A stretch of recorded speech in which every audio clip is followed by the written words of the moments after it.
Salam sehat Mbak Ira ya. Nah, sesuai dengan permintaan Mbak Ira untuk buatkan edukasi untuk pengaturan pola makan di rumah. Karena selama ini informasinya kadar gula Mbak Ira itu kadang tinggi, kadang rendah. Jadi jangan sampai nanti pas kadar gula sudah capai target, Mbak Ira turunkan dosisnya, akhirnya gula naik turun lagi. Nah, prinsipnya untuk pengaturan pola makan, pastikan Mbak Ira itu makan 1 hari 3 kali. Jadi sesuai dengan kesepakatan atau kebiasaan hari-hari Mbak Ira makan. Jadi kalau seandainya Mbak Ira itu suka makan 1 hari 3 kali, maka pastikan 1 hari itu 3 kali makan. Jadi jangan kalau sudah sepakat atau kebiasaan hari-hari 3 kali makan, Mbak Ira malah 4 kali makan. Kalau 4 kali makan, gula akan tinggi. Atau disuruh 3 kali makan, makannya cuma sekali atau 2 kali, maka gula akan drop. Karena kenapa? Karena dokter biasanya akan meresepkan obat yang rutin akan diminum setiap hari dengan 3 kali makan akan membuat kadar gula dalam target. Jadi naik turunnya itu masih fluktuatif dalam batas target, yaitu targetnya 100 sampai 180. Jadi kalau 4 kali makan, dosis obat sudah nggak mampu untuk mengendalikan gula, gula akan tinggi. Ingat, semakin tinggi kadar gula, semakin lama gulanya tinggi, maka resiko komplikasi yang akan terjadi stroke, jantung, gagal ginjal itu menunggu. Nah, sedangkan sebaliknya, kalau sudah sepakat 3 kali, kemudian makannya cuma 2 kali, maka resiko gula akan drop. Nah, bagi orang yang normal nggak masalah. Mau makan 3 kali ke, 4 kali ke, 2 kali ke, karena kadar insulinnya normal, maka kadar gula akan tetap fluktuasi di antara ini.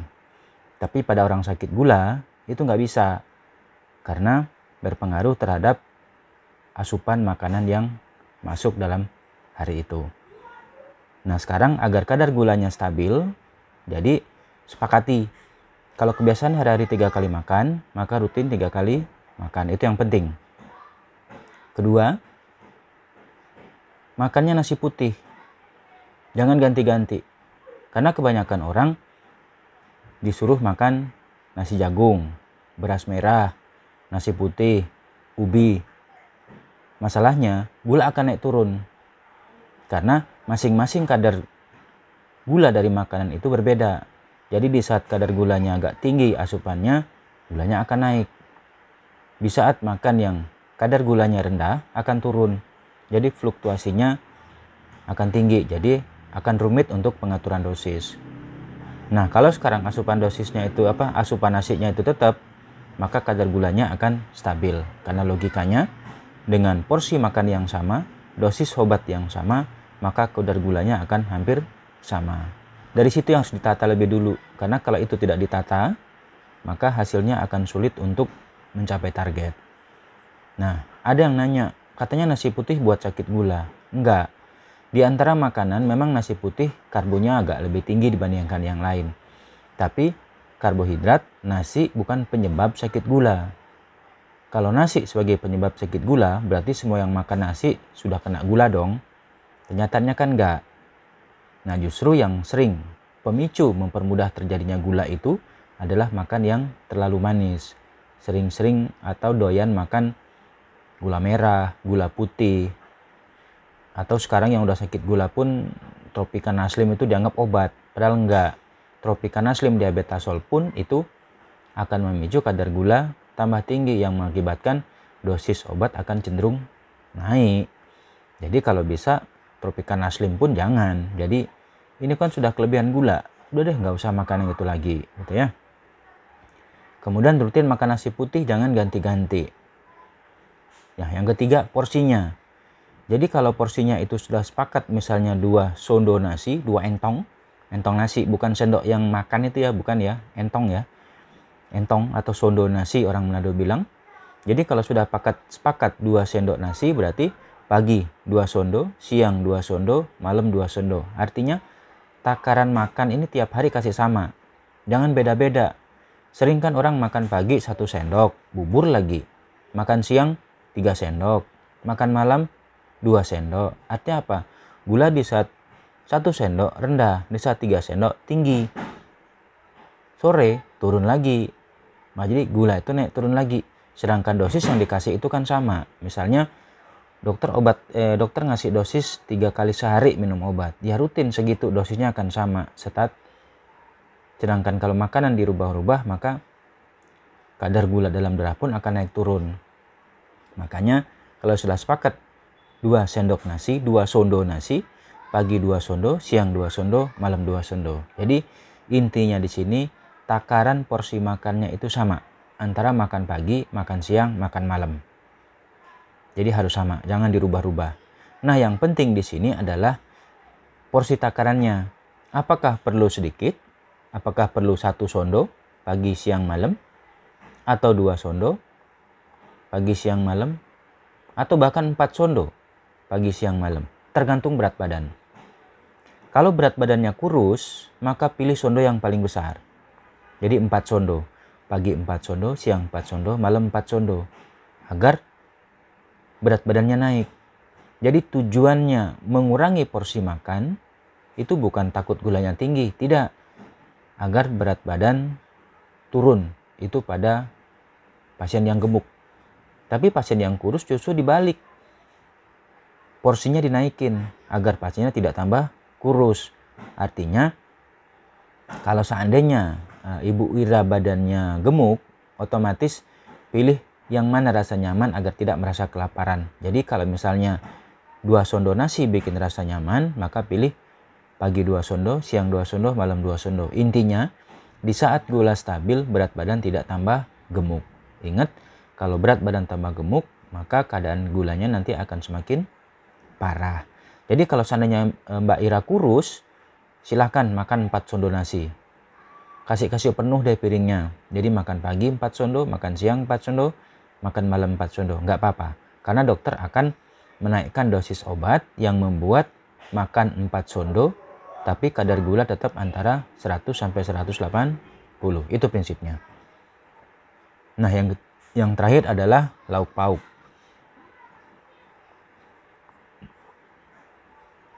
Lauk pauk di sini termasuk ikan, sayur. Nah, prinsipnya pada orang sakit gula, ini ceritanya Mbak Ira sakit gula tok ya, tidak ada kolesterol tinggi, tidak ada asam urat tinggi, tidak ada rematik, ya otomatis masalahnya cuma di gula tok. Jadi kalau gula tok, lauk pauknya bebas.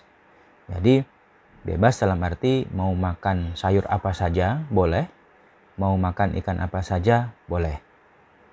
Jadi yang penting dalam memasaknya tidak boleh ada kandungan gula merah, gula putih, tropicana slim, diabetasol, kecap, susu, madu. Itu yang penting. Karena seringkali hampir setiap menu-menu makanan yang baik di YouTube ataupun dibuat di warung-warung itu hampir 99% itu ditambahkan gula. Apakah gula merah, gula putih, agar gurih. Jadi kalau itu ditambahkan di dalam makanan, maka pada orang sakit gula, gulanya akan tinggi terus. Dampaknya apa? Dosis yang sama akan membuat gula jadi tinggi terus. Padahal dengan tidak memberikan gula di makanan, dosisnya akan lebih rendah. Artinya kalau suka makan gula boleh aja sih. Tapi dosis yang diberikan oleh dokter itu akan jadi tinggi. Karena untuk menekan kadar gula yang masuk ke dalam tubuh. Jadi untuk meminimalisir dosis obat yang diberikan oleh dokter nggak terlalu banyak.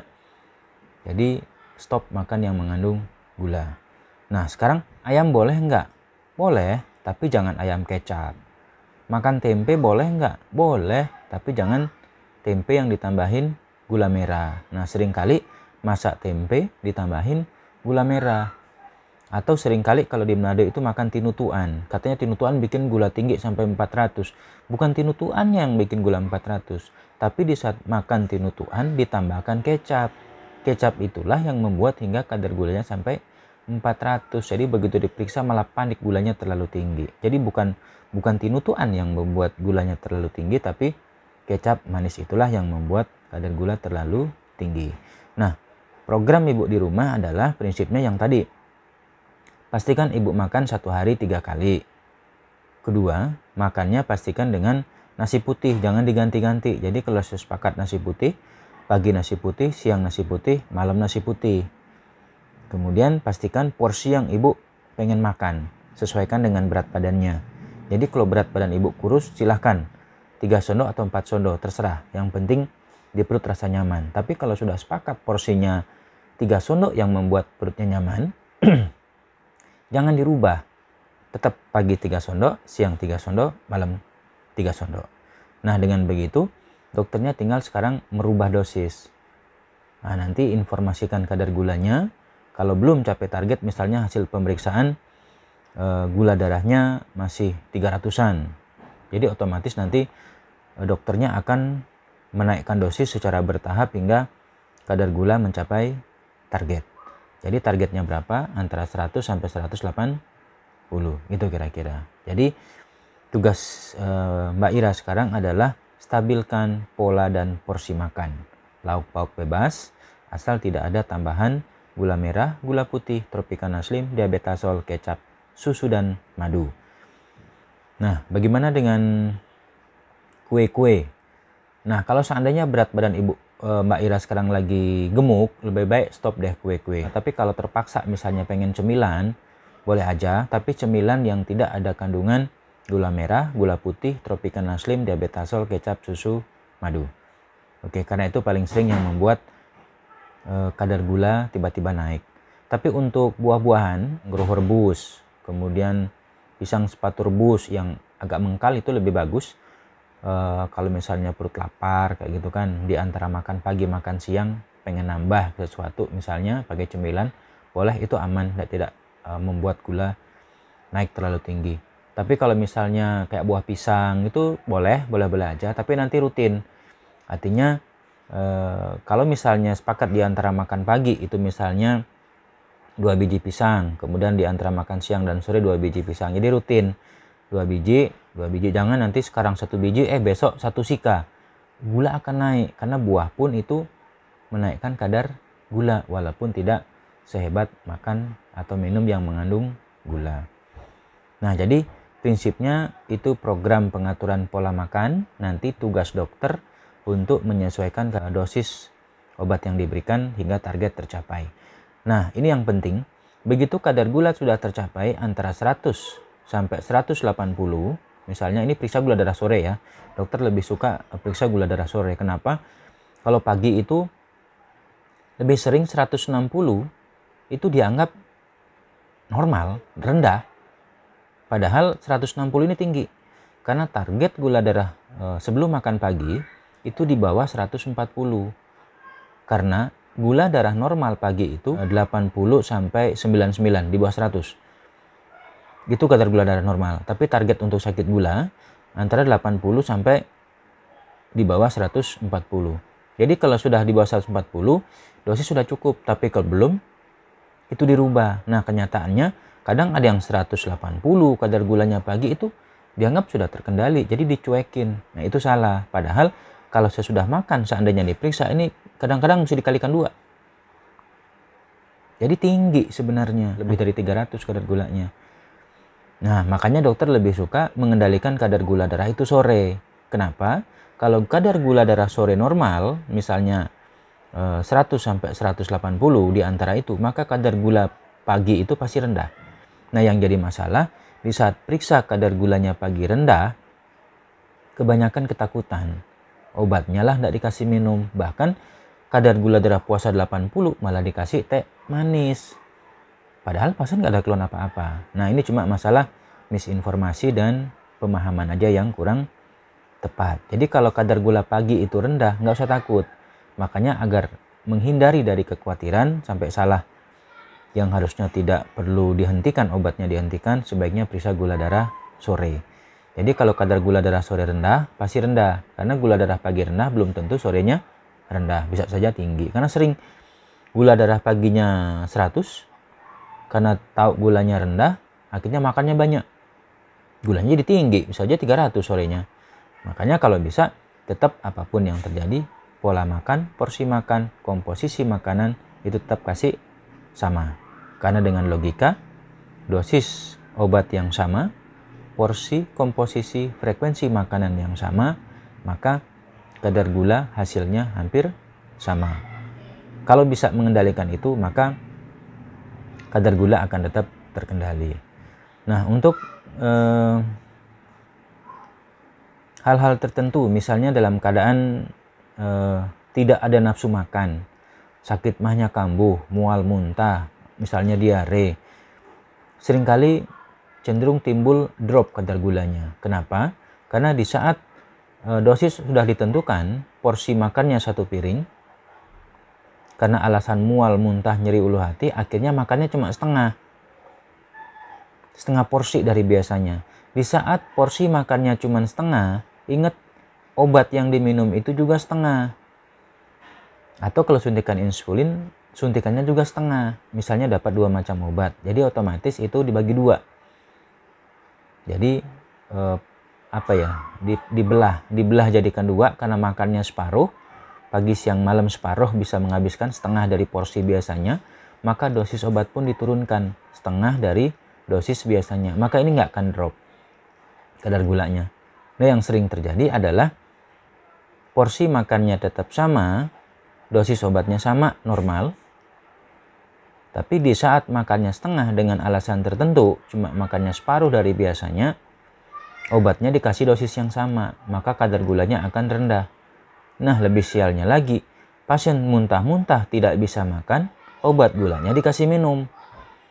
Ya drop lah pasiennya, bahkan sering sampai pingsan atau tidak sadar. Nah, pemahaman inilah perlu didapatkan bagi semua keluarga pasien yang ada keluarganya kena gula. Nah, yang sering terjadi, yang datang ke poliklinik orangnya ganti-ganti yang nganterin, yang dikasih tahu orang lain, yang rawat di rumah orang lain, yang ngasih obat orang lain. Nah, makanya musibah seperti ini sering terjadi. Nah, untuk menghindari agar hal itu tidak terjadi nanti sama Mbak Ira, pastikan yang menjaga di rumah itu teredukasi dengan baik. Jadi kalau datang ke poli, usahakan orang yang sama. Kalau ada kebingungan atau sesuatu yang tidak jelas, silahkan ditanyakan agar nanti gula darahnya tetap terkendali antara 100 sampai 180. Nah, biasanya sering terjadi di saat datang ke poliklinik itu nafsu makannya kurang. Akhirnya dosis obat pun diberikan belum maksimal, tapi kadar gulanya sudah capai target. Misalnya waktu itu sepakat 2 sendok makannya, karena nafsu makan kurang bagus, 2 sondo nasi gitu. Kadar gulanya udah capek antara 100 sampai 180. Tapi seiring waktu nafsu makannya udah bagus. Jadi makannya udah 3 sendok, pagi 3 sendok, siang 2 sendok, malam 3 sendok. Kadar gulanya kalau diperiksa itu palingnya 250 sampai 300. Nah, yang sering terjadi di lapangan, gulanya tidak pernah diperiksa lagi.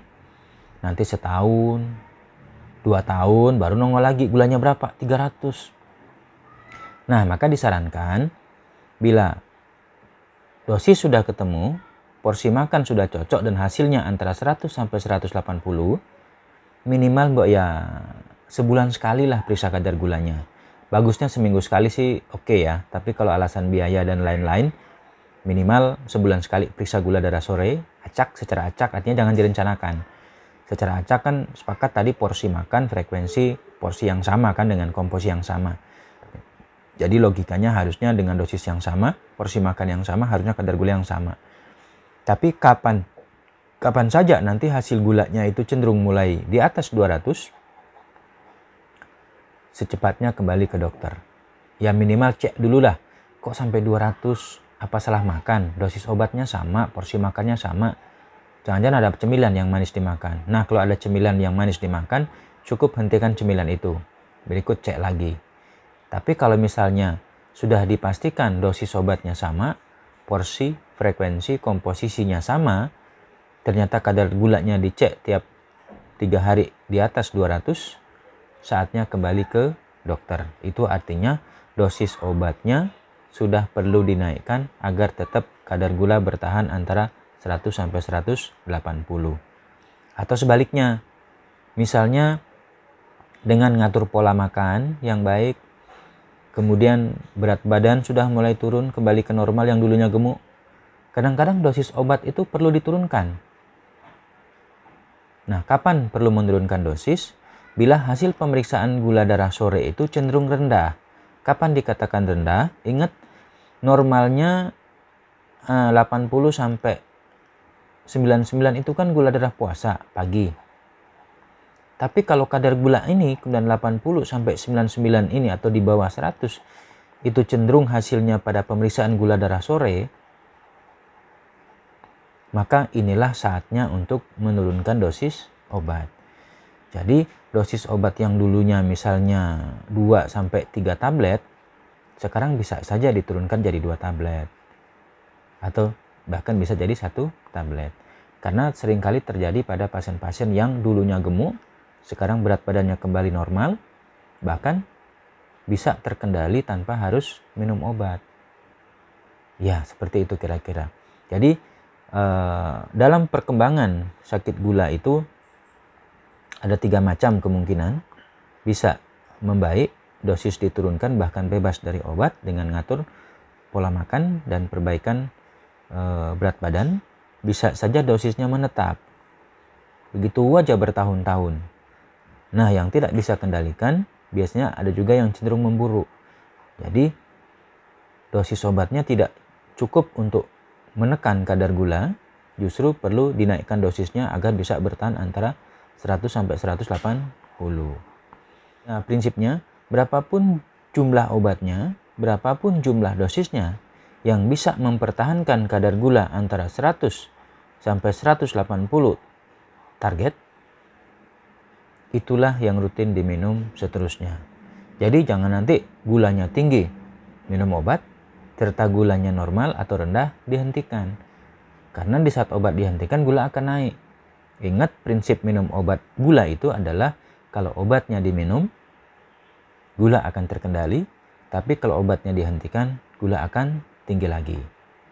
Nah, yang jadi masalah, semakin tinggi kadar gula, semakin lama gulanya tinggi, semakin cepat kena komplikasi. Nah, sering dokter dapat pertanyaan, dokter minum obat banyak-banyak, kadang 2, 3, 4 biji seumur hidup, apa tidak membuat rusak ginjal? Justru kebalik ya. Jadi semakin tinggi kadar gula, itu akan merusak ginjal. Jadi dalam hal ini, kadar gula yang tinggi itulah yang akan membuat komplikasi sampai ginjal menjadi rusak. Jadi obat-obat gula itu, khusus ya, obat-obat gula itu menurunkan kadar gula sehingga ginjal menjadi aman. Jadi justru obat gula ini akan menurunkan kadar gula yang akan membuat ginjal jadi aman, bukan sebaliknya. Nah, yang sebaliknya adalah justru gula yang tinggi itu yang merusak otak, jantung, dan ginjal sehingga ada komplikasi stroke jantung dan gagal ginjal. Nah, karena informasinya ada obat yang bikin rusak ginjal. Betul. Obat yang bikin rusak ginjal itu adalah obat-obat anti nyeri. Contoh, misalnya akibat dari komplikasi gula, misalnya neuropati namanya, rasa kram, nyeri, kesemutan, rasa panas, disalah terjemahkan menjadi rematik. Nah, di saat disalah terjemahkan menjadi rematik, diberikanlah obat-obat anti nyeri. Nah, obat anti sakit itulah yang rutin diminum, yang membuat ginjal akan makin rusak. Makanya pada orang-orang rematik yang sering minum obat jangka panjang, karena orang rematik itu kalau nggak minum obat jalan aja nggak mampu. Ya, di pasaran itu sering beredar obat-obat par. Nah, obat par itu sering diminum yang membuat ginjal menjadi rusak. Nah, dalam hal ini untuk sakit gula nggak usah khawatir. Yang penting dalam tahap dosis yang sudah ditentukan yang membuat kadar gula terkendali dalam batas normal. Nah, perlu diingat bahwa kadang-kadang yang dulunya kadar gulanya tinggi 300, 400, lama-lama turun bisa normal tanpa obat. Di saat kadar gula bisa normal tanpa obat, hati-hati, jangan-jangan itu sudah gagal ginjal. Karena sering ditemukan bahwa pada kasus-kasus yang tidak dikendalikan dengan obat, kadar gulanya menjadi normal pada kasus gagal ginjal. Artinya, kalau kalimatnya dibalik, pada pasien yang sudah gagal ginjal, kadar gulanya akan menjadi normal. Itu sering didapatkan pada pasien yang cuci darah, sudah gagal ginjal tahap akhir, itu nggak perlu minum obat gula lagi, karena gulanya terkendali tanpa obat. Jadi selama masih bisa gula itu dikendalikan dengan obat, maka kendalikanlah agar tidak jatuh ke gagal ginjal. Oke, itu mungkin penjelasan singkat dari dokter. Mudah-mudahan bisa bermanfaat ya Bu Ira ya. Nanti informasikan kadar gulanya. Mudah-mudahan nanti dokter bisa bantu penyesuaian dosisnya sehingga kadar gulanya tetap dalam batas target. Oke, salam sehat. Terima kasih.